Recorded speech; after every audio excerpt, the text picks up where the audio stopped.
question for either of you guys, just the news around Will Skelton's injury at training. Can you just outline what happened there and what the chat around the team is about whether he might be good to go? Will pulled up a bit short of training yesterday, but still named, ready to go, and he's just gone for a scan today. And as far as we know, the medical staff will assess that, and then, from our end, he's still named and ready to go. Confident, the mood in the team's calm with the leadership group. No panic, I imagine, with Eddie there controlling things. Yeah, 100%. We've got a really strong leadership group that's been working hard over the last few weeks, and everyone's feeling pretty confident. Slips is going to play, he's the third Australian playing his fourth World Cup this weekend. Can you just tell him just how crucial he's been just mentor for your career and what he brings to this sort of Wallabies squad? Yeah, massive, not only for me but for every front rower, I think, in Australia as well. He's a huge inspiration, playing in 4 World Cups, and the quality of player he is just, we're just lucky to have him in the squad still. And for me personally, growing up, he was someone I idolised, so to be able to rub shoulders with him every day and watch him go about his business is good enough for me. I don't really pester him too much, but I just sort of watch him go about, what he does at training, and try to just take as much as possible for him. Going out last week, being able to match it with the Georgians, how much confidence does it give this forward pack to really take to a Fijian side that's going to be good plays for that powerful style rugby? Yeah, massive, because we've been working on our set piece a lot at training. We've been training really hard, and it's something that we're going to really look to use as a weapon in the coming weeks, and especially this weekend against Fiji. James Slipper made his test debut in 2010. How old were you and where were you then? 2010, I was 12 years old. I was in public school. Just watching on TV with my dad as well. Have you reminded him of that fact that you were, early high school at that point when he was making his test debut, just to rub in how old he is? I don't want to make him feel any older than he already is, but I have mentioned it a couple of times. There's a couple of running jokes about his age, but mate, he's still, playing some of his best footy, and that's what's impressive about him. He's a loose head like you, predominantly he's a loose head. We just spoke to Angus about how impressive it is, Slipper's ability to switch across to tight head. Have you given any thought to upskilling yourself to be able to do something like that? Yeah, I have. I've spoken to Slips and Hats, our scrum coach, as well, about the possibility of long-term upskilling as a front rower, and it's definitely something that I've thought about, and we have spoken about with the coaches and Slips as well. And what better way to do it than with him in the squad there at our disposal. It wasn't that long ago where you were even mentioned as someone coming over on this tour. What were your expectations when you came over here about what game time you might get, what role you might play? I think for me it was just about being ready. I've got 2 world-class loose heads in front of me in Belly and Slips, so for me it was just about being ready, and if called upon to do the job, then being in their best condition, physically, mentally, and all that. So there was no expectation. It was just trying to be as ready as possible whenever called upon. Do you feel that you've learned stuff already in this short period, and what sort of things have you learned? Yeah, I think with the calibre of coaching that we have at the moment, it's hard not to learn. We've got Eddie there drilling us all the time about just little things like habits, training habits, things that translate off the field onto the field. So I think I'm learning a lot about how to go about my training, and just trying to be better every day. That's what he keeps hounding me about, is how are you getting better every day and what are you doing? So he's just trying to instill those good habits into us. James Slipper seems super intense whenever we speak to him. Is there another side to him? What's he like with you one-on-one? Yeah, he's a great bloke. He obviously very, very experienced. So away from all of this serious stuff, he's a very calm and really not quiet, but just goes about his business. You know what I mean? Someone with that amount of experience, he's been there, he's done it time and time again. So, like I said, he's just there, going about his business, allowing us young blokes to just watch him go about his business and then hopefully learn from him. Can I ask about you talked about being 12 and your dad Your dad was a rugby player, right? Back in Wollongong. Can you talk maybe a bit about your upbringing in the game with him and his kind of passion for it?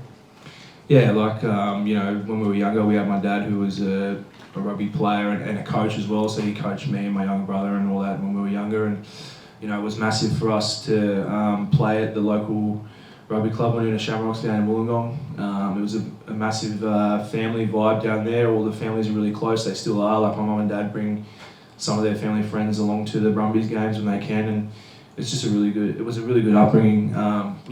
Coming into this sort of setup, it's cool to reflect on those times where, we'd go down on a Saturday afternoon at Ocean Park and see my dad play footy and also coach, and we're all down there, dressed in the colours of the team and supporting as a family.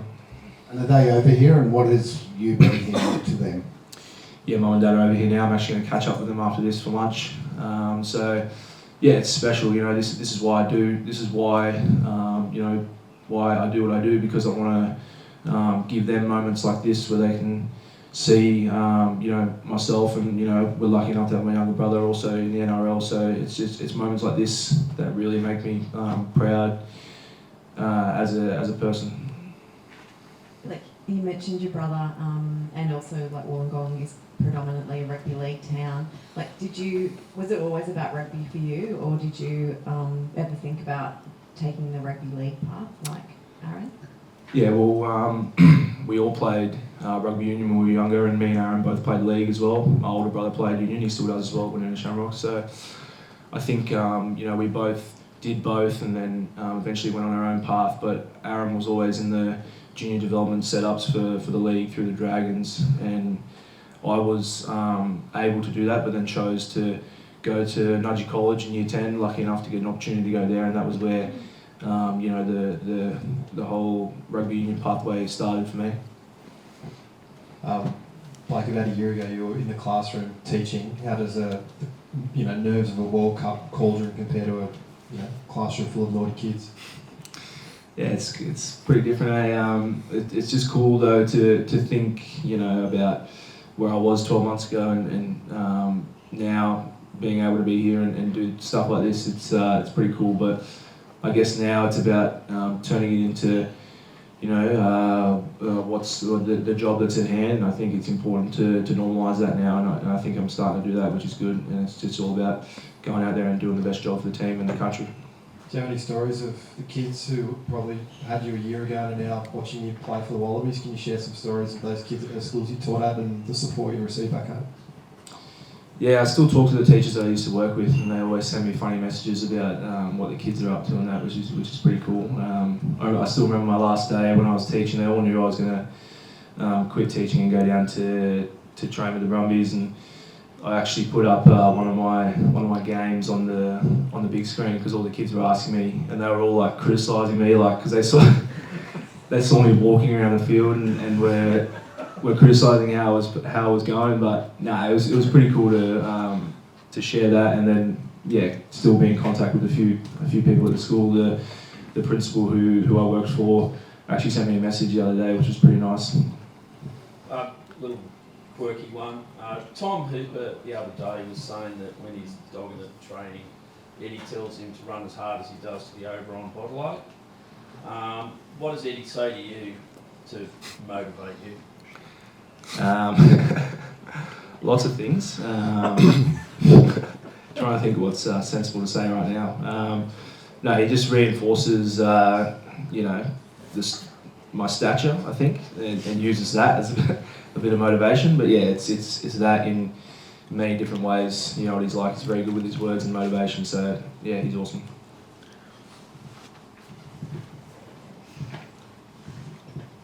About your stature, do you get sledged by mates about being a brick shithouse? Yeah, a little bit. I think there's other nicknames as well that have come in and taken over as well, which is pretty good. But yeah, it's all good fun. Obviously, it's a little bit down the road, but do you plan on being a teacher after school? After playing with the Wallabies? We'll have to cross that bridge when it comes to it, but a big line if I said what I hadn't thought about the opportunities that could come from it. Yeah. Lalakai, Fijians known for their flair, their exuberant play. For the Wallabies this week is about defence. Wales had to make 250 odd tackles or so. Is that what you guys are expecting, to have to tackle for your lives? Yeah, I think you look at the game they played against Wales last week, I think it was like the most metres in the comp, so their backline's really strong and even their forwards, so it's definitely a big focus this week. We've been working on our defence and just trying to nullify the opportunities we give them with the ball, so that's a big focus, and I think this week the backs are looking forward to working on our defence because we know it's going to be a big part and they can expose teams out wide, so yeah, it's a big one this week. Do you feel like you've done more work on defence this past week than before? Like we're always trying to improve our defence, like obviously the run into the World Cup. We've been trying to improve in little ways, but I think this week definitely because we know how much of a threat Fiji is with the ball and the way we've been defending, so we want to put pressure on them and that's through defence. So yeah, I think the boys know that this is a big game, and you can see after training the boys are doing extras in defending and working on our tackles and just working as a collective because that's what Fiji is looking for, a broken line, and we can't give them that, so that's what we've been focusing on. And there's a bit of talk that Joshua Tuasova might play a 12 with Drader on the wing. How do you tackle a Fijian player? He's always looking to offload. Is there a difference between trying to tackle these guys as to other players around the world? I think every time you get into a tackle, you got to have the mindset of trying to stop them there. But obviously, as everyone knows, Fijians are really hard to tackle. So and they're made out of stone. So again, we just got to get numbers around the ball, and we know they love to offload. So if we can stop them in their tracks and get two in that tackle, and then try and get the next defensive person around the ball for the offloads, that's a big focus. But whoever they put at 12 or winger or 7 or prop, doesn't matter. They're going to be hard to tackle. So we're working on that, and we're ready. Lolakai, how much do you owe to your time playing here in France? He was at Bayonne for a couple of years. How much do you owe to that, to being here now with Australia at a World Cup? Yeah, massive. I think I was 19, just turned 19 when I moved over here to play for Bayonne, and it was huge. I think playing with the likes of Mark Chisholm, Jarrod Kathoko, and Scott Spedding and stuff like that when I was young, great experience, and to play physical footy. But again, I also thought it taught me what I wanted, and this was the dream, and to come back and to play for the Wallabies. So I guess if anything, it made my motivation even stronger, and I'm really grateful for that opportunity and that experience. But it just made me realise, what I wanted to do in my career, and so that was one thing when I came here. I wanted to go back and end up here, which was great. And Daryl Gibson's the defence coach, I think, of Fiji. Has there been any kind of exchanges with him, and he was influential in your career and having it at too, right? Yeah, definitely. He brought me back to the Waratahs, which was great. From I was playing ITM Cup in New Zealand, and got a call from Daryl Gibson asking if I wanted to come back, and I took that opportunity, and I'm very grateful to him. And I haven't spoken to him for a while now, so it'll be good to see him after the game. Hopefully, we can share a beer together and talk about, I guess, the journey and just discuss what's been going on, because he was coaching Bay of Plenty, I think, last year, and he's part of the Fiji squad now, so hopefully he's not talking about me to their backs. How's Samu Karevi going at training last week? He obviously played 40 and then got hooked, so there was a bit of a management there. Do you expect bigger minutes from him this week? Yeah, he's been going great. Obviously, we all know what he can do, and when he's fully fit and firing, he's one of the best 12s in the world, so it's great to to be training with him and to learn off him, and to just exchange ideas and the way we see the game. So yeah, he played 40 and he's been coming back from injury, so he's moving well at training, and I'm on the bench, so I'm just just waiting for when I get the call, and I think he'll be ready to play more than 40 minutes this week. There's obviously unlucky players in every selection. Andrew Kellaway's missed out on a couple of things. How's he responded around the group to missing out on those? Yeah, great. We put a big emphasis on team first here, so I've been in this environment for a while now, and I haven't played many games, and you're obviously disappointed. You take half an hour to yourself, and I think he's done that really well. You look at Izzy as well, and Jorgo and stuff like that, who really want to play, and they're showing that at training. So obviously disappointed, but the way they're training, they're obviously putting the team first, and we can all see that, and I'm sure when they get the opportunity, they'll be ready. Sorry, Blake, just the school where the kids gave you a hard time, what name and where is that school? It's called Edgware School in Helston Park in Sydney. It's a behaviour school, so it's a school for specific purposes. Troubled kids that were disadvantaged and had poor home lives and stuff like that. So it was a really good experience to be there and just exposed to a different kind of environment in the classroom. Is that primary or secondary? It was 7 to 12, ranging from many types of learning levels and stuff like that. So.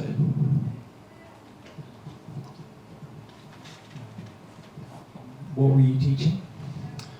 So I'm trained in physical education, but I can teach anything from 7 to 10. So at that school, it was a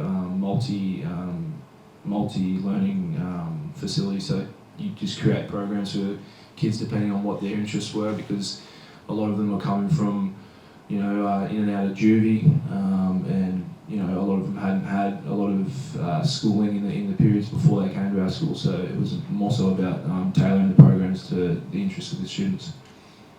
Any kids you had a particular bond with and maybe have stayed in touch with, or getting back in touch now you're a Wallaby? No, not necessarily, because, like I said, it was a different environment, so you can't really attach yourself that closely to the students. It was more so about just being there and providing an environment for them to come to learn and get away from whatever was going on outside their lives. Was that working in a school like that a particular choice for you, or was it as a young teacher that was the first opportunity and something you grew to love? Yeah, well, I didn't even know those kind of schools existed, so it was pretty funny actually. I applied for a different job as a teaching assistant because I was still at uni at the time, and I applied online through whatever the online website was, and the principal at the school, he was a supporter of Southern Districts at the time, and he rang me and he said, "Hey mate, I saw your application, I know your name through the rugby club, I think you'd be better suited to this role." And then he got me in for the day and showed me around, and then the rest is history. So shout out to Rod at Edgware School. Did you do a degree, or what was the training for that?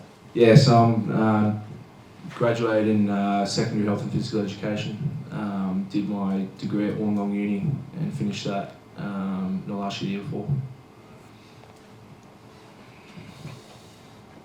Sorry, you're probably sick of talking about it, but do you actually think that having a career outside of rugby and now getting the opportunity later has kind of made you a more rounded person, but do you also think it's kind of helped with your career in rugby?